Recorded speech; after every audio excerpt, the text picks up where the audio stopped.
The heavy oak door of Richard Caldwell's estate swung inward sooner than expected, the click of the lock echoing through the cavernous, marble-floored hall. Richard usually arrived home long after the city lights had painted the skyline, the rhythm of his life dictated by the relentless pulse of Caldwell Industries.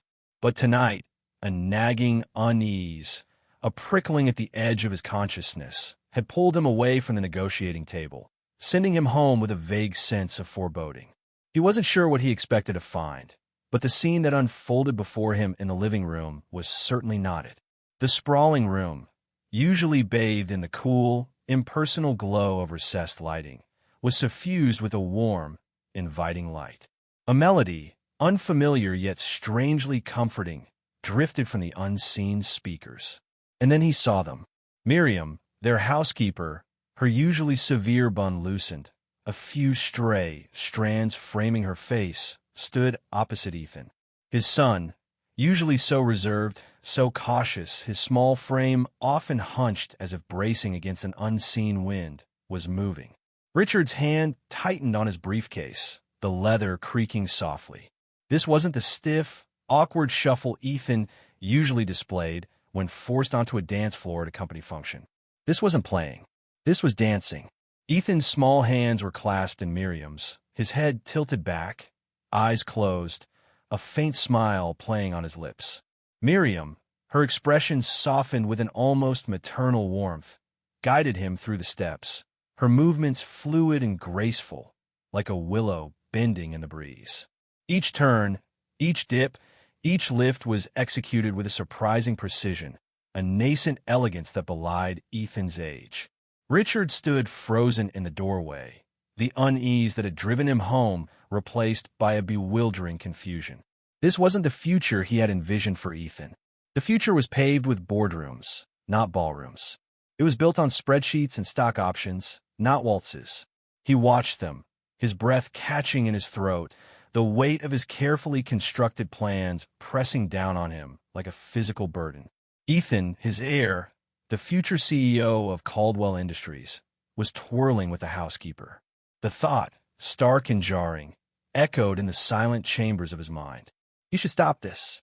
He should remind Ethan of his responsibilities, of the expectations that rested on his young shoulders. But something held him back. He couldn't explain it, this strange reluctance, this unfamiliar hesitation. Ethan's eyes flickered open, meeting Miriam's gaze, a silent conversation passing between them. A conversation Richard wasn't privy to, a connection he hadn't realized existed. And then Ethan laughed, a genuine, unrestrained laugh that resonated through the room, chasing away the shadows that usually clung to his small frame. It was a sound Richard rarely heard, a sound that chipped away at the wall he'd built around his own emotions. The briefcase slipped from his grasp, hitting the marble floor with a dull thud. Neither Ethan nor Miriam seemed to notice. They were lost in their own world, a world of music and movement, a world Richard had never allowed himself to enter. The melody shifted, becoming faster, more vibrant. Miriam released Ethan's hands, and he continued to dance, his movements less precise now, but filled with an infectious joy. His expression, usually guarded and hesitant, was open, unguarded, free. It was a revelation. This wasn't the Ethan Richard knew, the Ethan he had molded, the Ethan he had tried to shape in his own image. This was Ethan unburdened, Ethan unleashed, Ethan happy. The realization struck him with the force of a physical blow. He had been so focused on building an empire, on securing his legacy, that he had failed to see the quiet, hidden depths of his own son. He had been so busy planning Ethan's future that he had forgotten to let him live. The music faded, and Ethan, slightly breathless, stopped dancing, his eyes still shining with an almost otherworldly light. He turned, and for a moment, his gaze met Richard's. A flicker of surprise, then a quick, almost imperceptible retreat. The joy that had illuminated his features dimmed, replaced by the familiar mask of reserve. The transformation was so swift, so complete, that Richard almost questioned what he had seen. "Ethan," Richard began, his voice rough, unfamiliar. He cleared his throat, try to regain his composure. "What were you doing?" Ethan glanced at Miriam, then back at his father. "Dancing," he mumbled, his voice barely above a whisper. He shuffled his feet, the exuberance that had filled him moments before replaced by a familiar awkwardness. Miriam stepped forward, her expression calm, almost serene. "Ethan has a natural talent, Mr. Caldwell," she said, her voice soft yet firm. "I was simply showing him a few steps." Richard stared at her, his mind reeling. He had seen Miriam as a fixture in his home, a silent presence who ensured the smooth running of his household. He had never considered her anything more than that. He had never considered the possibility that she possessed a passion, a talent, a hidden world of her own. He had never considered that she might be the one to unlock a hidden world within his son. Daniel Whitmore's words echoed in his mind, spoken just hours earlier in the sterile confines of his office. "Dancing? Richard, what are you thinking?" The Caldwell name is synonymous with success, with power. We don't dance. Daniel, the embodiment of his father's rigid values, the voice of his own internalized anxieties. He had always strived to live up to his father's expectations, to embody the Caldwell legacy. He had, without realizing it, imposed that same burden on Ethan. He looked at Ethan, his small frame tense, his eyes downcast. He saw the echoes of his own childhood, the stifled passions, the suppressed desires. He saw the boy he had been, the boy he had almost forgotten, and in that moment, something shifted within him. The carefully constructed walls he had built around his heart, the barriers he had erected to protect himself from vulnerability, began to crumble. "Ethan," he said again, his voice softer now, "Tu didn't know you liked to dance." Ethan looked up, a flicker of hope in his eyes. "Tu do," he whispered. "It makes me happy."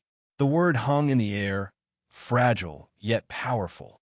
Happy, a simple word, yet one that held more weight than all the boardrooms, all the stock options, all the carefully laid plans in the world. And in that moment, Richard Caldwell made a choice that defied everything he had believed in, everything he had strived for, a choice that would change the course of his son's life, and perhaps his own. The lingering scent of rosemary and lemon from dinner still hung in the air, a subtle counterpoint to the mahogany and polished silver that dominated the Caldwell dining room. Ethan, usually a quiet presence at the table, fidgeted with his fork, a barely contained excitement vibrating through him. Richard, engrossed in the stock market report on his tablet, barely registered his son's unusual energy until a small, hesitant voice broke through the hushed formality. "Dad, did you know Miriam used to be a dancer?" Richard's thumb stilled on the screen. Miriam, their housekeeper for the past 2 years, a woman as steady and predictable as the ticking grandfather clock in the hall, a dancer? The image clashed jarringly with his perception of her efficient, unobtrusive, a calming presence in their otherwise meticulously structured lives. He lowered the tablet, a faint crease forming between his brows. "A dancer?" he echoed, the skepticism evident in his tone. Ethan, sensing his father's doubt, rushed on, his words tumbling over each other. "She showed me some steps today. Ballet, and another kind she called a contemporary." A strange flicker of something Richard couldn't quite name, unease, curiosity, ran through him. He glanced across the room at Miriam, who was clearing the table, her movements as graceful and precise as ever. He'd always attributed her quiet efficiency to a disciplined nature, a trait he admired and cultivated in himself. But dance? It seemed a frivolous, almost chaotic pursuit, so far removed from the structured world he inhabited. "Miriam?" he asked, his voice laced with an unconscious interrogation. Miriam paused, her hand hovering over a stack of plates. She met his gaze, a flicker of something unreadable in her dark eyes. For a fleeting moment, Richard thought he saw a trace of defiance, quickly masked by her usual composed demeanor. "Yes, Mr. Caldwell. Ethan tells me you were a dancer." He kept his voice neutral, trying to discern the truth behind her calm facade. He found himself strangely captivated by the subtle shift in the atmosphere, the familiar predictability of the evening disrupted by this unexpected revelation. Yes, I trained in ballet and contemporary dance, Miriam replied, her voice soft yet steady. The quiet admission hung in the air, a delicate counterpoint to the heavy silence that often settled over the Caldwell dining room. Richard found himself holding his breath, waiting, as if the next words held a significance he couldn't yet grasp. Ethan, sensing the shift in his father, watched them both with wide, expectant eyes. Richard cleared his throat, the sound breaking the fragile tension. "And did you perform?" He felt a strange compulsion to know more, a pull towards a world so different from his own. "I performed for a while, toured even."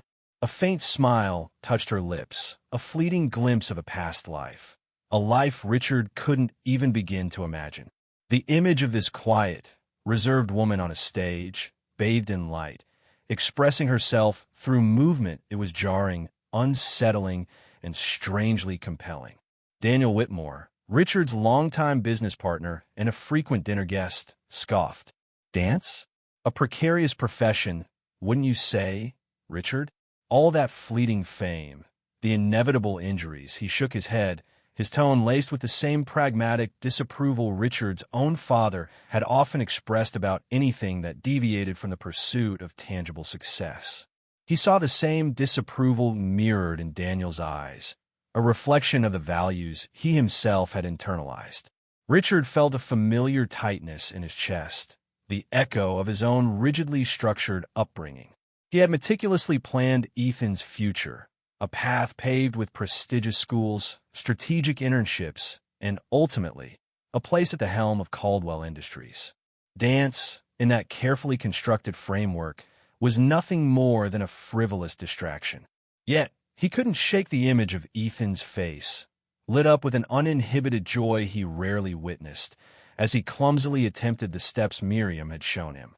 He saw a spark of something genuine, something untainted by the pressures and expectations that had shaped Richard's own life. He thought of his father, a man of iron will and unwavering ambition, a man who had equated happiness with achievement, and wondered if he was destined to repeat the same cycle. He looked at Miriam, her expression unreadable, and a question formed in his mind, a question that went beyond the surface details of her past. "Why did you stop dancing, Miriam?" Her gaze dropped to the polished mahogany table, her fingers tracing the intricate grain. A shadow of something regret? Sadness? Flickered across her face. "Life happened, Mr. Caldwell," she murmured, her voice barely audible. "Circumstances change." She looked up, her eyes meeting his with a quiet strength. "Sometimes we have to make choices, even difficult ones, to protect the things that matter most." The ambiguity of her answer hung in the air, heavy with unspoken meaning. Richard felt a pang of empathy, a flicker of understanding. He thought of his own carefully constructed life, his unwavering focus on success, and wondered if he, too, had made choices, perhaps unknowingly, that had closed off other paths, other possibilities. He glanced at Ethan, his son's eyes fixed on Miriam, a silent plea in their depths. In that moment, Richard realized he was standing at a crossroads. He could cling to his meticulously crafted plans, reinforcing the walls of his own carefully constructed world, or he could choose a different path, one that acknowledged the unpredictable, the spontaneous, the sheer joy of pursuing something for the pure pleasure of it. The choice, he realized, wasn't just about Ethan's future. It was about his own. It was about finally breaking free from the shadows of the past and embracing the unknown. The clinking of silverware against porcelain, the low hum of conversation, the sharp scent of lemon and thyme from the grilled fish, these were the familiar sounds and smells of Capitol Grill, a lunchtime sanctuary for Austin's elite. Richard Caldwell, his tie loosened slightly, swirled the ice in his scotch, the amber liquid mirroring the unease settling in his gut. Across from him, Daniel Whitmore, his father's former business partner and a man whose opinions Richard had always found difficult to dismiss, cut into his steak with a practiced precision. Daniel was a relic of a different era, a man who measured worth in stock options and square footage. "Heard your housekeeper's been giving your boy dance lessons," Daniel said, his voice a low rumble that carried despite the surrounding noise. Richard's hand tightened around his glass. He had known this conversation was coming, had felt the premonition of it like a dull ache behind his ribs ever since he'd witnessed Ethan's unexpected joy in Miriam's arms. "Ethan seems to enjoy it," Richard replied, the words tasting flat even to his own ears. "Enjoy it?" The phrase seemed inadequate, almost offensively trivial, compared to the radiant expression he had witnessed on his son's face. Daniel chuckled, a sound devoid of humor. "She's been giving your boy dance lessons." He repeated the phrase as if savoring some private joke, the condescension hanging heavy in the air. "You don't want your kid getting too into that kind of thing, Richard. Won't exactly help him run Caldwell Investments one day." The words, so casually delivered, landed like a blow to the solar plexus. Richard felt a flicker of anger, quickly followed by a wave of something colder, something akin to shame. He recognized that tone, the subtle dismissal, the implied superiority. It was the same tone his own father had used when he'd expressed an interest in photography, a passion quickly extinguished under the weight of his father's expectations. "A Caldwell doesn't dabble in frivolous pursuits," his father had said, his voice laced with the same chilling certainty that now emanated from Daniel. Richard stared down at his scotch, the ice clinking softly against the crystal. Frivolous. The word echoed in his mind, juxtaposed against the image of Ethan's face, alight with pure, unadulterated joy. He saw Ethan's small hands gripping Miriam's, his normally reserved son lost in the rhythm, his eyes shining brighter than Richard had ever seen them. Was that joy, that uninhibited expression of self, truly frivolous? He thought of his own meticulously planned life, the endless pursuit of success, the carefully constructed image of power and control. Had he, in his relentless pursuit of achievement, sacrificed something essential, something as fundamental as the simple joy of movement, of expression? He'd always believed he was providing Ethan with everything he could possibly need, shielding him from the uncertainties and vulnerabilities of the world. But what if, in his well-intentioned efforts, he'd inadvertently built a cage, gilded and comfortable, but a cage nonetheless? Daniel continued, oblivious to Richard's internal turmoil. "Boys need direction, Richard. Need to know what's expected of them. Fist and sing it's a distraction. You need to nip it in the bud before it takes root." Richard looked up, his gaze meeting Daniel's. He saw not just his business associate, but a ghost of his past, a reflection of the rigid expectations that had shaped his own life. A strange sense of defiance, a quiet rebellion he hadn't felt in years, began to stir within him. He took a slow sip of his scotch, the burn a welcome sensation against the chill that had settled in his bones. "Ethan enjoys dancing, Daniel," he said, his voice steady, the words carefully chosen. He wasn't just speaking to Daniel. He was speaking to the ghost of his father, to the years of suppressed desires and unspoken dreams. Daniel frowned, his jowls shaking slightly. "Enjoyment is fleeting, Richard. Success is enduring. Don't let the boy get sidetracked by fleeting pleasures." Richard's grip tightened around his glass again, but this time the tension wasn't from anxiety, but from a nascent sense of resolve. He saw a flicker of his own father in Daniel's eyes, the same unwavering belief in the supremacy of ambition, the same dismissive attitude towards anything deemed unproductive. But he also saw something else, something he hadn't recognized before: fear. A fear of vulnerability, a fear of stepping outside the rigid confines of their carefully constructed world. "Perhaps," Richard said, his voice low but firm, "there's more to life than just enduring, Daniel. Perhaps there's room for both success and enjoyment." The words hung in the air, a quiet challenge to the unspoken rules that had governed his life for so long. He looked out the window, at the bustling lunchtime crowd, each individual a universe of hopes, dreams, and hidden desires. He thought of Ethan, his small frame filled with an unexpected passion, his face radiating a joy that Richard himself had rarely experienced. He pushed his plate away, the untouched steak a symbol of a life he was beginning to question. He didn't have all the answers, didn't know where this newfound path would lead. But for the first time in a long time, he felt a sense of anticipation, a flicker of excitement for the unknown. He would support Ethan, not because it was expected, not because it fit into some preordained plan, but because it brought his son joy. And perhaps, in doing so, he would rediscover a part of himself he had long thought lost. The heavy oak door of his study clicked shut, a sound that usually brought a sense of finality, of control regained. Tonight, it echoed the hollow beat in his chest.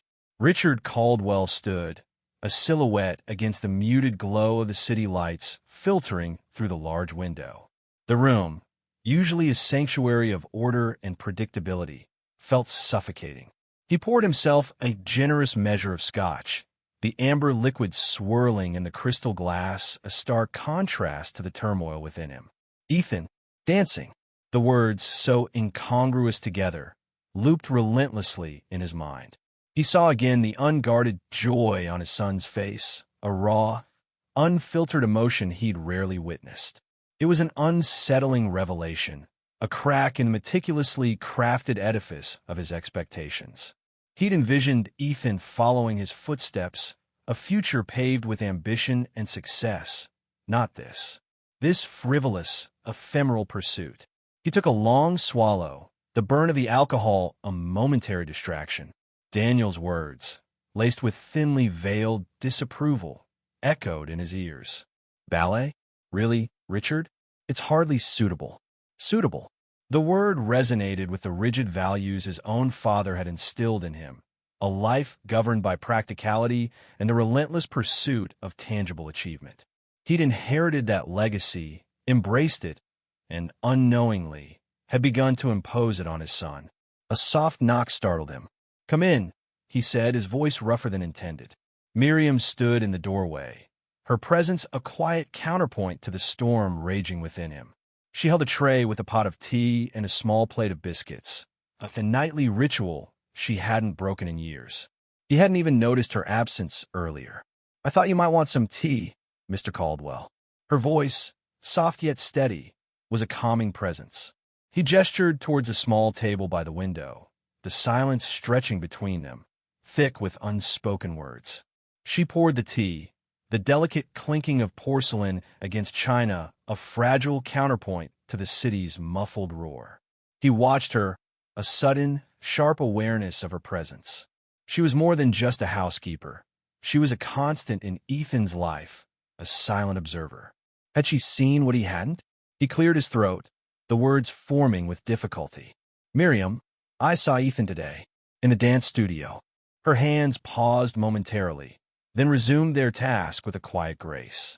"Yes, sir." The simple acknowledgement was unsettling. He hadn't expected defiance, but this calm acceptance was even more disconcerting. "He seemed happy," he admitted, the words tasting like ash in his mouth. She looked at him then, her gaze direct, unwavering. It was a look he'd rarely seen, a glimpse beneath the respectful demeanor of an employee. "He is happy, Mr. Caldwell." There was a quiet conviction in her tone that both intrigued and irritated him. "I know what people like you think of people like me," she continued, her voice still soft but laced with an underlying steel. "But just because I work for you doesn't mean I don't know things." The silence returned, heavier now, charged with an unspoken tension. He felt exposed, his carefully constructed world suddenly under scrutiny. "I see the way he lights up when he moves," she said, her voice a low murmur. "I see what you don't want to see." Her words hung in the air, sharp, precise, piercing through his carefully constructed defenses. He stared at the swirling amber liquid in his glass, the image of Ethan's joyful face superimposed on it. He'd been so focused on molding his son in his own image, on protecting him from the perceived pitfalls of a life less structured, less driven, that he'd failed to see the most fundamental truth. Happiness. His own upbringing had been devoid of it, a relentless pursuit of achievement that had left him feeling hollow despite his success. Was he condemning Ethan to the same fate? He looked at Miriam, her face etched with a weariness that spoke of a life lived, a life understood. He saw not a servant, but a woman who had witnessed firsthand the power of passion, the cost of denying it.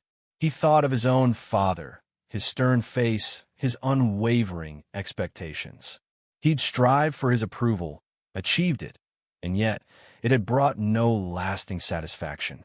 The silence in the room was broken only by the quiet tick of the grandfather clock in the corner, each tick a reminder of the passage of time, of the choices that shaped a life.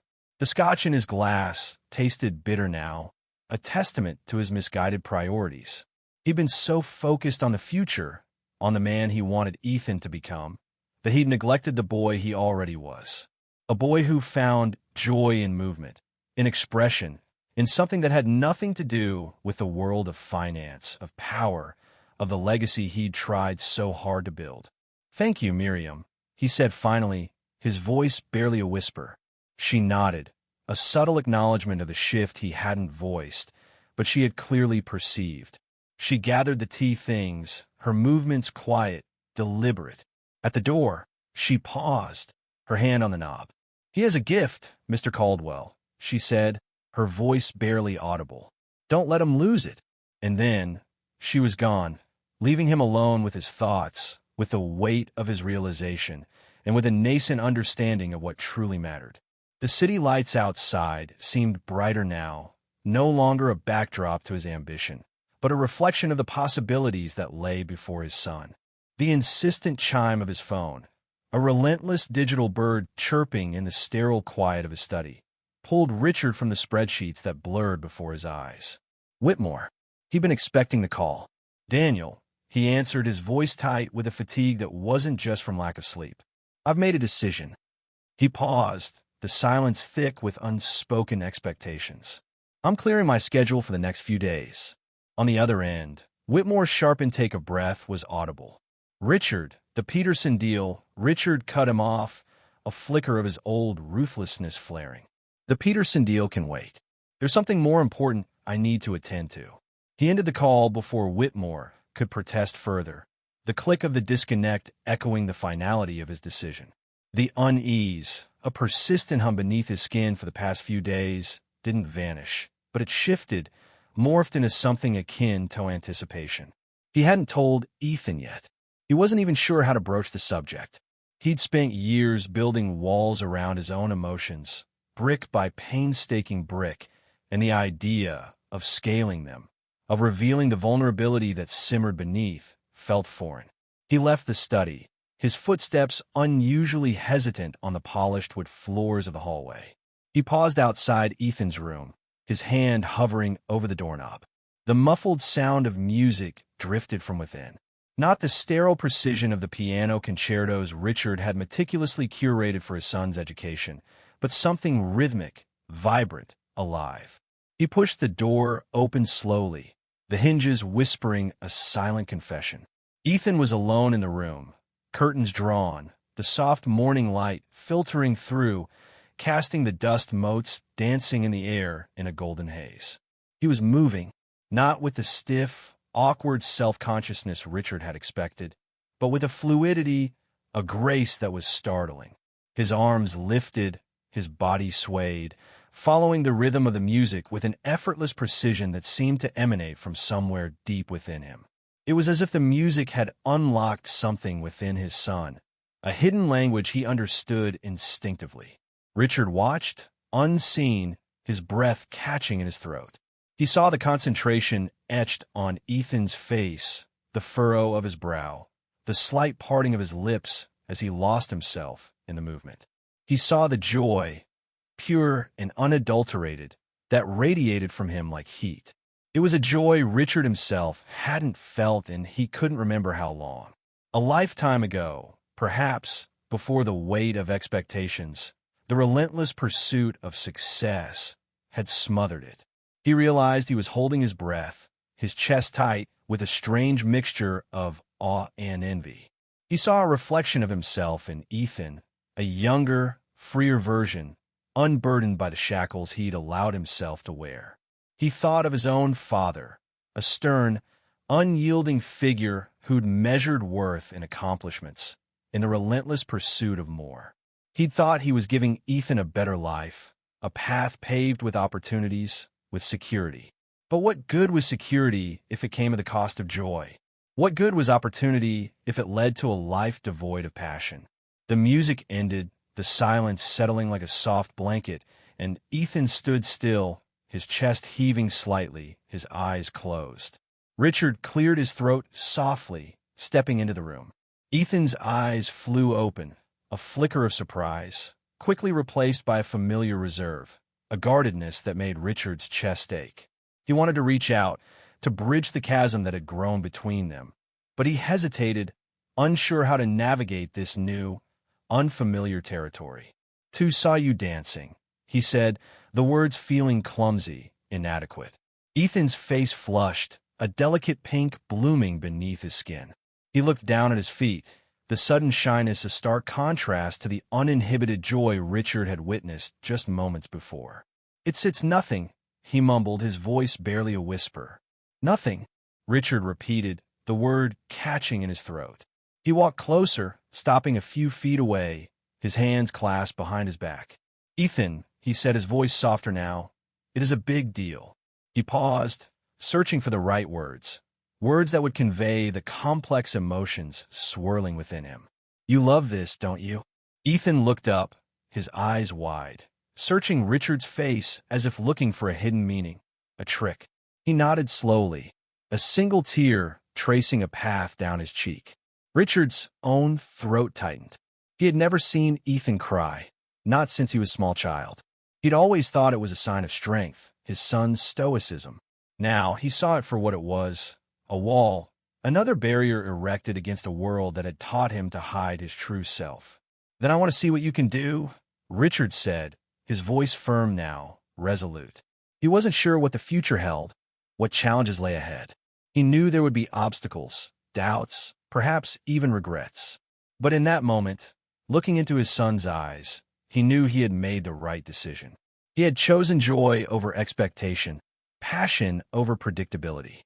And for the first time in a long time, Richard felt a flicker of hope, a fragile ember glowing in the darkness, promising a future filled with not just success, but happiness.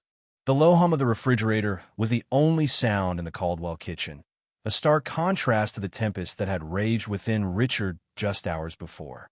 He leaned against the cool granite countertop, the polished surface reflecting the faint worry lines etched around his eyes. The kitchen, usually a sterile landscape of stainless steel and gleaming white cabinets, felt strangely intimate in the soft glow of the evening light. He could still see the phantom image of Ethan, his small form a whirlwind of unexpected grace, his face lit with pure, unadulterated joy. The memory, so recent yet already feeling like a treasured artifact, sent a strange pang through Richard's chest, a mixture of regret and burgeoning hope. He'd built his life on a foundation of meticulous planning, every step calculated, every move strategized. But Ethan's dance, so spontaneous, so free, had exposed a crack in that foundation, a vulnerability he hadn't realized existed. Miriam entered the kitchen, her movements as quiet and efficient as always. He watched her as she began to prepare tea, the familiar clinking of porcelain against ceramic, a soothing rhythm in the otherwise silent house. He hadn't spoken to her since witnessing the impromptu dance lesson, the scene replaying in his mind like a broken record. He knew he owed her an apology, an acknowledgement of the profound shift in his perspective. Yet, the words seemed to catch in his throat, each syllable heavy with the weight of his ingrained prejudices. He cleared his throat, the sound unnaturally loud in the quiet kitchen. "The tea smells good," he managed, the words feeling inadequate, almost trivial. Miriam glanced at him, her dark eyes holding a depth of understanding that surprised him. She simply nodded, her expression unreadable. He could sense her waiting, a silent invitation for him to delve deeper, to confront the turmoil within him. "You were right," he finally admitted, the words tasting like ash in his mouth. "About Ethan. About all of it." He paused, grappling with the unfamiliar vulnerability. "So what are you going to do about it?" she asked, her voice soft yet firm, like a gentle nudge in the right direction. Her question hung in the air, echoing the unspoken questions that had been plaguing him for hours. What was he going to do? His carefully constructed plans for Ethan's future, the prestigious schools, the meticulously chosen career path, suddenly felt like a gilded cage designed to contain a spirit that yearned to soar. He thought of Daniel, his business partner, the embodiment of his father's strict, success-driven values. Daniel's disapproval of Ethan's interest in dance, masked beneath thinly veiled concern, had initially solidified Richard's own reservations. He now realized he'd allowed Daniel's voice to drown out the quiet whisper of his own intuition, the instinct that told him Ethan's happiness was more valuable than any preordained path to success. I don't know, he confessed, the admission a stark contrast to his usual decisive demeanor. He rubbed a hand over his face, feeling the exhaustion of the emotional roller coaster he'd been on. He'd spent so long chasing the ghost of his father's approval, striving to achieve a definition of success that felt increasingly hollow. He'd been so focused on molding Ethan in his own image that he'd almost missed the unique individual his son was becoming. Miriam placed a steaming mug of tea in front of him, the fragrant aroma filling the air. "Sometimes," she said, her voice barely above a whisper, "the most difficult steps are the ones we take away from the path we've always known." Her words resonated deep within him, a quiet affirmation of the change that was stirring within his soul. He took a sip of the tea, the warmth spreading through him, chasing away the lingering chill of uncertainty. He thought of Ethan's face, illuminated by the joy of the dance, the pure, unfiltered expression of his spirit. He realized that true success wasn't measured in accolades or financial achievements, but in the freedom to pursue one's passions, to embrace the unique melody of one's own heart. He looked at Miriam, a genuine smile finally gracing his lips. "I think," he said, a newfound sense of clarity in his voice, "I think it's time I learned a new dance." The quiet hum of the refrigerator seemed to fade into the background as a new rhythm took hold. A rhythm of hope, of change, of the quiet revolution that takes place when we dare to step outside the confines of our carefully constructed worlds. The world outside the Caldwell kitchen, a world obsessed with achievement and conformity, continued its relentless dance. But within the quiet sanctuary of their home, a different kind of dance was beginning, a dance of liberation, a dance of father and son, a dance of self-discovery. He knew the road ahead wouldn't be easy. There would be doubts, there would be challenges, there would be the lingering echoes of societal expectations. But for the first time in a long time, Richard felt a sense of peace, a quiet confidence that he was finally moving in the right direction, not towards a predetermined destination, but towards a future where his son's happiness, his son's unique dance, would take center stage. And in that, he knew, lay the true measure of success.